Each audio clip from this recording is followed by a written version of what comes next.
ನಟ ದರ್ಶನ್ ರವರಿಗೆ ಇವತ್ತು ಬಿಗ್ ಡೇ ಅಂತಾನೆ ಹೇಳ್ಬೋದು. ಯಾಕೆಂತಂದರೆ ನಟ ದರ್ಶನ್ ಮುಂದಿನ ದಿನಗಳಲ್ಲಿ ಹೊರಗಡೆ ಬರ್ತಾರಾ ಇಲ್ವಾ ಅನ್ನುವಂಥದ್ದಕ್ಕೆ ಇವತ್ತಿನ ದಿನ ಮಹಾ ನಿರ್ಣಾಯಕ ದಿನವಾಗಿ ಪರಿವರ್ತನೆಗೊಳ್ಳುತ್ತೆ.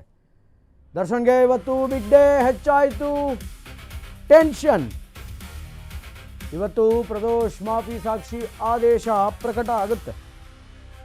ದರ್ಶನ್ಗೆ ಗುಡ್ ನ್ಯೂಸಾ ಅಥವಾ ಬ್ಯಾಡ್ ನ್ಯೂಸಾ ಅನ್ನುವಂಥದ್ದನ್ನು ಕಾದು ನೋಡಬೇಕಾಗಿದೆ. ಪ್ರದೋಷ್ ಮಾಫಿ ಸಾಕ್ಷಿಯನ್ನು ಆದೇಶ ಇವತ್ತು ಪ್ರಕಟ ಆಗುತ್ತೆ.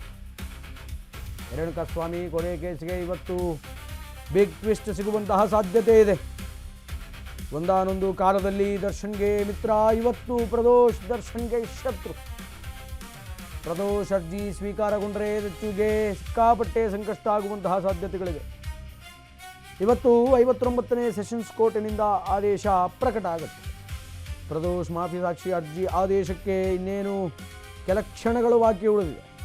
ಮತ್ತಿಬ್ಬರು ಆರೋಪಿಗಳು ಮಾಫಿ ಸಾಕ್ಷಿ ಅರ್ಜಿ ಸಲ್ಲಿಕೆ ಮಾಡುವಂತಹ ಸಾಧ್ಯತೆ ಇದೆ. ಇವತ್ತು ರವಿಶಂಕರ್ ಮತ್ತು ವಿನಯ್ ಅರ್ಜಿ ಸಲ್ಲಿಕೆ ಮಾಡುತ್ತಾರೆ ಅನ್ನುವಂತಹ ವಿಷಯಗಳು ಕೂಡ ಹರಿದಾಡ್ತಾ ಇದೆ. ರವಿಶಂಕರ್ ಮೂಲತಃ ಚಿತ್ರದುರ್ಗದ ಕಾರ್ ಡ್ರೈವರ್ ಆಗಿದ್ದ. ರೇಣುಕಾಸ್ವಾಮಿ ಕಿಡ್ನ್ಯಾಪ್ ಮಾಡಿಕೊಂಡು ಬಂದದ್ದೇ ಈ ರವಿಶಂಕರ್ ಅನ್ನುವಂತಹ ವ್ಯಕ್ತಿ. ಪ್ರಕರಣದಲ್ಲಿ ರವಿಶಂಕರ್ ಪಾತ್ರ ಸಹ ಕಡಿಮೆ ಇರುವ ಹಿನ್ನೆಲೆಯಲ್ಲಿ ಮಾಫಿ ಸಾಕ್ಷಿಗೆ ಪ್ರಾಸಿಕ್ಯೂಷನ್ ಸಹ ಬೆಂಬಲ ಕೊಡುವಂತಹ ಸಾಧ್ಯತೆ ಇದೆ. ಇನ್ನು ವಿನಯ್ ಪ್ರಕರಣದ 10ನೇ ಆರೋಪಿ ಸ್ಟೋನಿ ಬ್ರೂಕ್ಸ್ ಮಾಲೀಕನಾಗಿದ್ದಾನೆ. ಸ್ಟೋನಿ ಬ್ರೂಕ್ಸ್ ಮಾಲೀಕ ವಿನಯ್ A10 ಆರೋಪಿ ಪ್ರದೋಷ್ ಅಪರಾಧ ಮಾಹಿತಿ ಕೇಳಿದಂತಹ ನಿರ್ಧಾರ.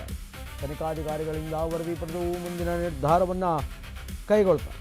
ಮಾಫಿ ಸಾಕ್ಷಿ ಅರ್ಜಿ ಪರಿಗಣನೆ ಕೋರ್ಟ್ನಲ್ಲಿ ಈ ಪರಿಗಣನೆಗೆ ಕೋರ್ಟ್ನಲ್ಲಿ ಕುತೂಹಲ ಅನ್ನುವಂಥದ್ದು ವ್ಯಕ್ತವಾಗ್ತಾ ಇದೆ. ರೇಣುಕಾಸ್ವಾಮಿ ಕೊಲೆ ಪ್ರಕರಣದ ಆರೋಪಿಯಾಗಿರುವಂತಹ ನಟ ದರ್ಶನ್ಗೆ ಇವತ್ತು ಬಿಗ್ ಡೇ. ಯಾಕೆಂತಂದರೆ ಶತಾಯಗತಾಯ ಪ್ರಯತ್ನವನ್ನು ಮಾಡ್ತಾ ಇದ್ರು ದರ್ಶನ್ ಹೊರಗಡೆ ಬರೋದಕ್ಕೆ.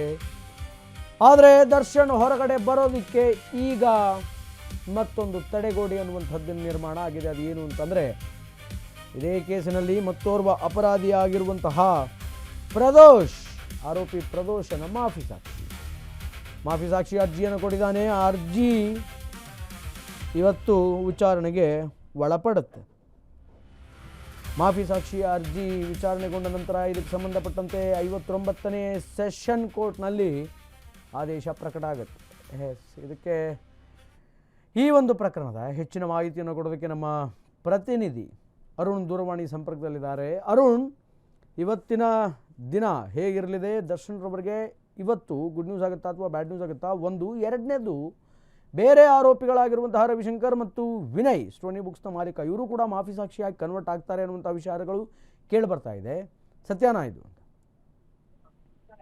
ಶ್ರೀನಿವಾಸ್, ಏನಂದ್ರೆ ಇವತ್ತು ರೇಣುಕಾಸ್ವಾಮಿ ಕೊಲೆ ಪ್ರಕರಣದಲ್ಲಿ ಏನಂದ್ರೆ ಪ್ರದೋಷ್ ಸಲ್ಲಿಸಿದಂತಹ ಮಾಫಿ ಅರ್ಜಿಯ ಒಂದು ಅರ್ಜಿ ಏನಿತ್ತು ಅದರ ಸಂಬಂಧಪಟ್ಟಂತೆ ಇವತ್ತು ಒಂದು ಆದೇಶ ಹೊರಬೀಳುವ ಸಾಧ್ಯತೆ ಇರುವಂತದ್ದು. ಯಾಕಂದ್ರೆ ಈಗಾಗಲೇ ಕೆಲವೊಂದಷ್ಟು ಪ್ರಕ್ರಿಯೆಗಳಿತ್ತು. ಆ ಪ್ರಕ್ರಿಯೆಗಳನ್ನೆಲ್ಲನೂ ಸಹ ಕೋರ್ಟ್ ಪೂರೈಕೆ ಮಾಡಿರುವಂತದ್ದು. ಅದ್ರ ಜೊತೆಗೆ ಯಾರು ಅರ್ಜಿದಾರರು ಯಾರಿದ್ದಾರೆ ಸೊ ಅವರು ಸಹ ಈ ಒಂದು ಪ್ರಕ್ರಿಯೆಗಳನ್ನ ಪೂರೈಕೆ ಮಾಡಿರುವಂತದ್ದು. ಜೊತೆಗೆ ಏನಂದ್ರೆ ಈ ಒಂದು ಮಾಫಿ ಸಾಕ್ಷಿ ಅರ್ಜಿಗೆ ಏನು ಸಹಿ ಮಾಡಿ ಒಂದು ಇಮೇಲ್ ಮೂಲಕ ಕಳ್ಸ್ಕೊಡ್ಬೇಕಂತ ಹೇಳ್ಬಿಟ್ಟು ಜಡ್ಜ್ ಸಹ ಒಂದು ಪ್ರದೋಷ್ಗೆ ಸೂಚನೆಗಳನ್ನ ಕೊಟ್ಟಿದ್ರು. ಅದ್ರ ಜೊತೆಗೆ ಏನಂದ್ರೆ ಪ್ರದೋಷ್ಗೆ ಒಂದಷ್ಟು ಮಾಹಿತಿಯನ್ನ ಸಹ ಕೇಳಿದ್ರು. ಯಾಕಂದ್ರೆ ನಿಮ್ಗೆ ಈ ಒಂದು ಅರ್ಜಿ ಸಲ್ಲಿಕೆ ಮಾಡ್ತಾ ಇರುವಂತದ್ದು ನಿಮ್ಮ ಗಮನಕ್ಕಿದೆಯಾ, ಮತ್ತೆ ಈ ಒಂದು ಅರ್ಜಿಯಲ್ಲಿ ಕೆಲವೊಂದಷ್ಟು ಮಾಹಿತಿಗಳಿದೆ ಅದೆಲ್ಲವೂ ಸಹ ನಿಮ್ಮ ಗಮನಕ್ಕಿದೆಯಾ ಅಂತ ಸಹ ಕೇಳಿರುವಂತದ್ದು. ಅದ್ರ ಜೊತೆಗೆ ಏನಂದ್ರೆ ಈ ಒಂದು ಮಾಫಿ ಸಾಕ್ಷಿಯಲ್ಲಿ ಏನಾದ್ರೂ ನೀವು ಉಲ್ಟಾ ಹೇಳಿದ್ರೆ ಅಥವಾ ಏನಾದ್ರು ಪ್ರಾಸಿಕ್ಯೂಷನ್ಗೆ ವಿರುದ್ಧವಾಗಿ ಏನಾದ್ರು ಹೇಳಿಕೆಯನ್ನ ಕೊಟ್ರೆ ನಿಮ್ಮ ವಿರುದ್ಧ ಕಾನ್ಸಿಕ್ವೆನ್ಸಸ್ ಜಾಸ್ತಿ ಇರುತ್ತೆ. ಅಂದ್ರೆ ಇತರ ಆರೋಪಿಗಳು ಏನೋ ಒಂದು ಶಿಕ್ಷೆನ ಫೇಸ್ ಮಾಡ್ತಾರೆ, ಅದಕ್ಕಿಂತ ಹೆಚ್ಚು ಶಿಕ್ಷೆನ ನೀವು ಫೇಸ್ ಮಾಡ್ತಾರೆ ಅಂತ ಹೇಳಿ ಸಹ ಕಳೆದ ವಿಚಾರಣೆಯಲ್ಲಿ ಹೇಳಿತ್ತು. ಅದಕ್ಕೆಲ್ಲವನ್ನೂ ಸಹ ಏನು ಪ್ರದೋಷ್ ಅವರು ಯಾವುದು ನನಗೆಲ್ಲನೂ ಸಹ ನಮ್ಮ ವಕೀಲರು ಹೇಳಿದ್ದಾರೆ, ನಾನು ಕಂಡೀಷನ್ಸ್ ಮೇಲೆ ಎಲ್ಲನೂ ಸಹ ಸತ್ಯವನ್ನು ಹೇಳ್ಬೇಕಾಗುತ್ತೆ ಅಂತ ಹೇಳ್ಬಿಟ್ಟು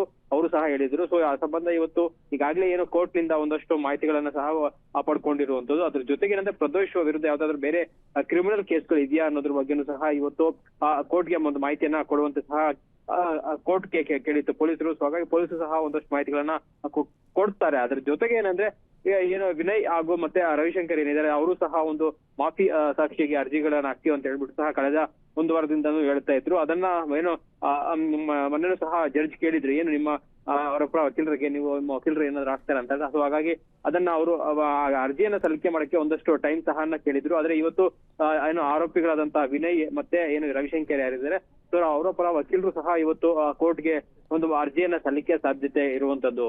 ಶ್ರೀನಿವಾಸ್, ಓಕೆ, ಧನ್ಯವಾದಗಳು ಅರುಣ್ ನಿಮ್ಮೆಲ್ಲ ಮಾಹಿತಿಗಾಗಿ.